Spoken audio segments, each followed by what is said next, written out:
Welcome to the Deep Dive. Today we're jumping right into Nano Dimension, ticker NNDM, specifically looking at their Q2 2025 earnings call, which was, well, pivotal. Absolutely pivotal. This wasn't just a standard quarterly update, was it? It felt much more like a fundamental reset of the company's direction, maybe even its identity. Exactly, a foundational remapping. And it created this real tension point for anyone watching. Oh, yeah, a huge paradox. I mean, you saw that headline revenue figure up a massive 72.4% year over year. That sounds incredible on paper. Incredible, right?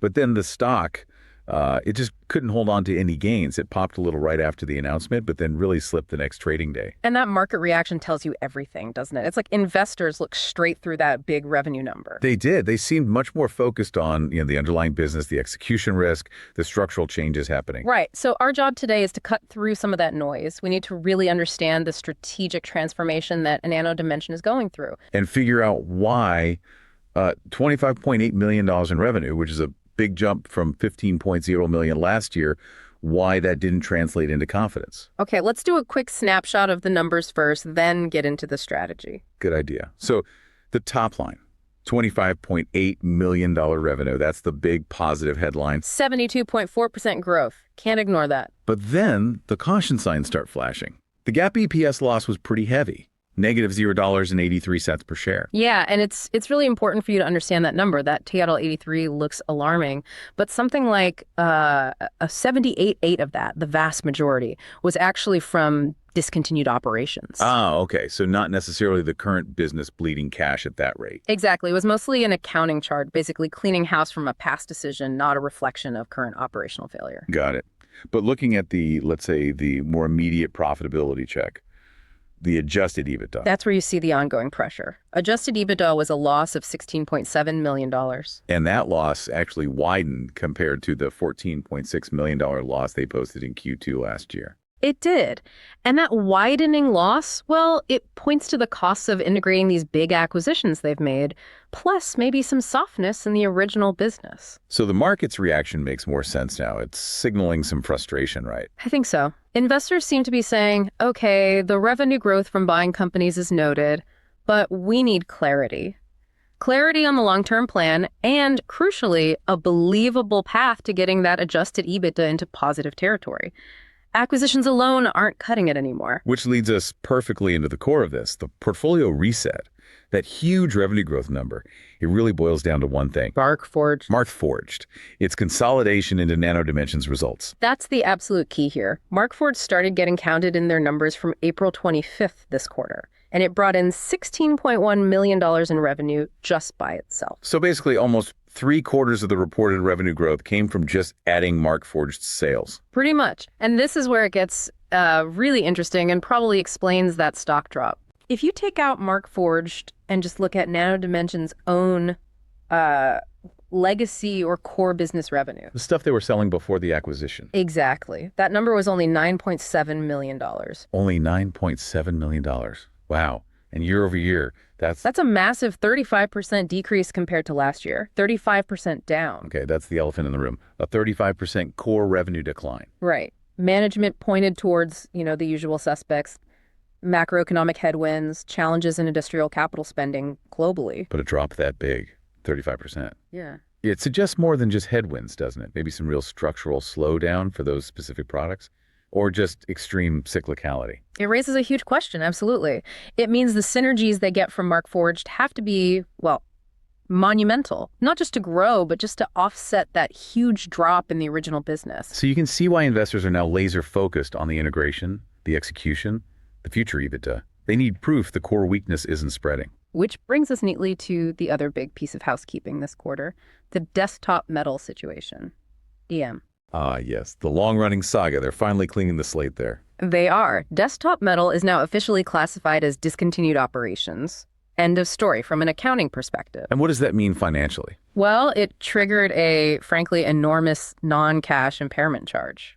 $139.4 million tied to those DM assets. Non-cash, but still a huge write-down. It's basically the company formally admitting that the future value they could expect to get from DM was way, way lower than what they had it listed for on their books. And this happened before the Chapter 11 filing for DM back in July. Well, the classification sets the stage. The filing confirmed the situation. Management explicitly said this whole move removes a significant overhang. Was it strategic genius or just admitting defeat after a long battle?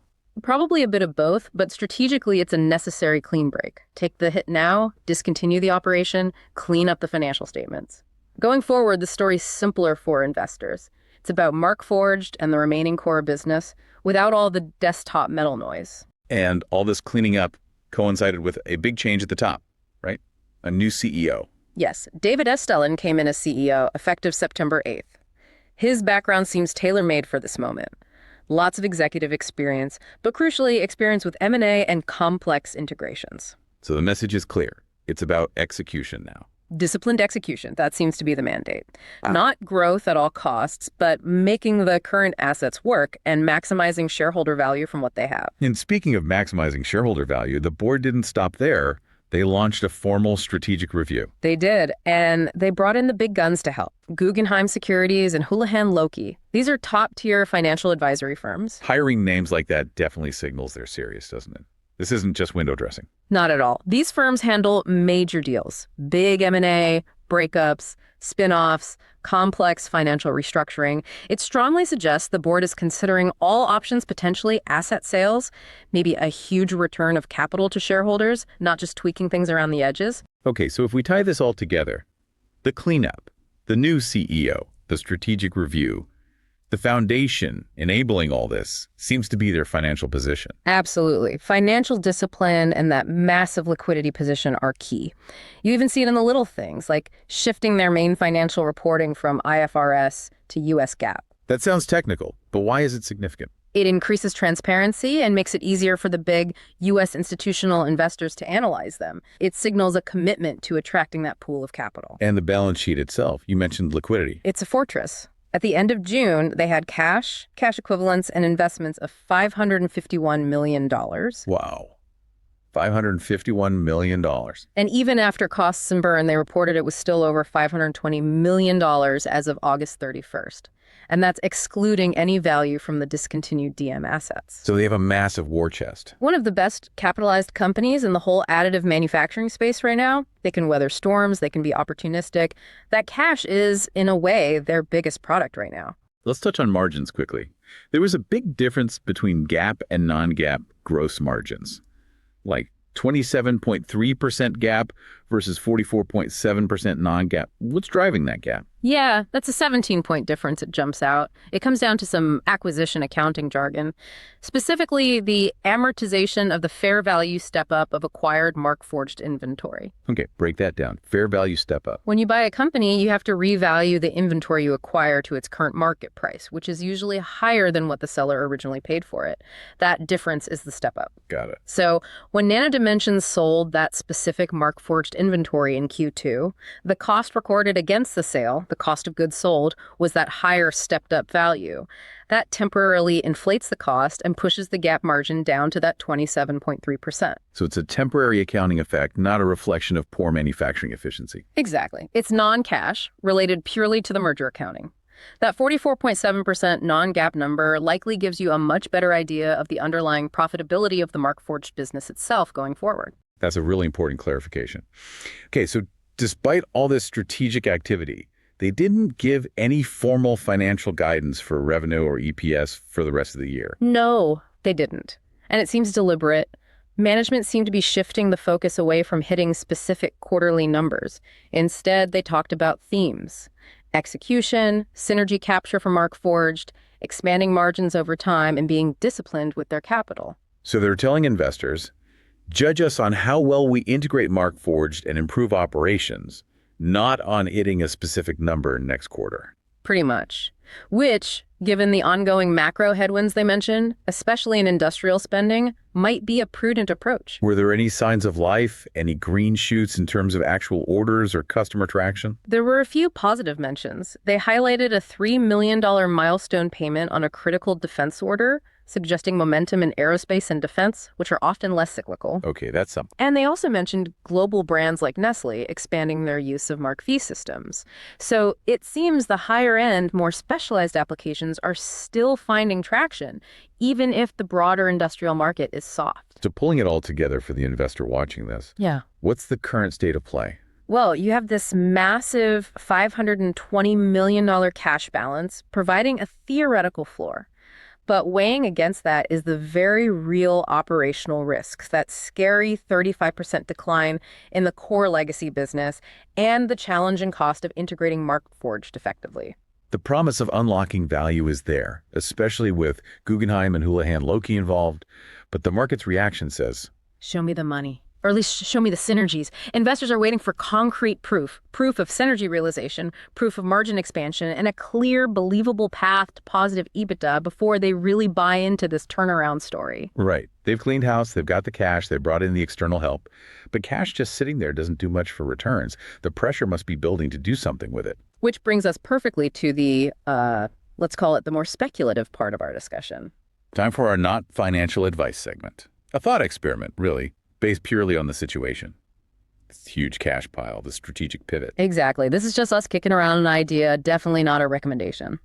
So the core idea, the thesis, is pretty straightforward. Maybe the market is being too pessimistic right now. It's focusing so much on the operational risks, that core decline, the integration challenges, that it's almost ignoring the massive safety net and the options provided by that $520 million plus in cash. Yeah, we saw that options activity was really high going into earnings, meaning traders expected big swings, volatility was priced in, but the current share price arguably doesn't reflect the very real possibility of a huge catalyst coming out of that strategic review. Think a massive special dividend or a really aggressive share buyback, especially when you consider the cash per share value. Okay, so what's the outrageous but plausible trade idea based on that? Well, since the market is pricing in a lot of near-term volatility because everyone's nervous about the operations, maybe you consider selling that near-term volatility premium. Use options to short it. Okay, hedging against the day-to-day operational sluggishness or bad news? Kind of. You're betting the near-term jitters are overpriced.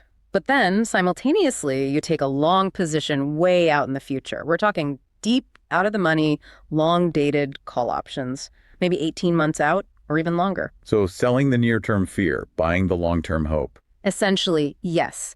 You're making a leveraged bet that a major liquidity event will happen because of that strategic review, something that forces the market to reevaluate the company based on its cash, a huge dividend, a massive buyback that shrinks the share count significantly, or some other structural event announced by Guggenheim and Hula-Han Loki.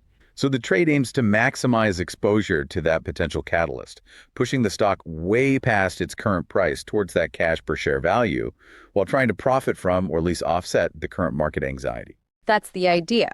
You capitalize on the disconnect between the operational uncertainty now and the potential financial bazooka later. It's a pure wait for the catalyst play, almost treating NNDM like a restructured entity with a huge cash balance and some operational potential on the side. Okay. Definitely food for thought there. So to recap our deep dive today, we hit the big 72% revenue jump, driven almost entirely by adding Markforged. But also that very concerning 35% decline in the core legacy business revenue. We talked about the major cleanup, taking the big impairment charge, and discontinuing Desktop Metal, which simplifies the story immensely. All supported by that incredibly strong balance sheet, over $500 million in cash, and now guided by these top-tier financial advisors conducting a strategic review. Nano Dimension has definitely taken steps to reset. New CEO, cleaner structure, tons of cash, they have leverage. Immense leverage. They're one of the best capitalized players in the additive manufacturing space. So the really provocative question we leave you with is this. They've got over $520 million sitting there, and they've hired Guggenheim and Hula-Han Loki. How long can that much cash sit idle before the market demands action? Before shareholders demand a definitive strategy for deploying it or returning it? That pressure is only going to build. Absolutely.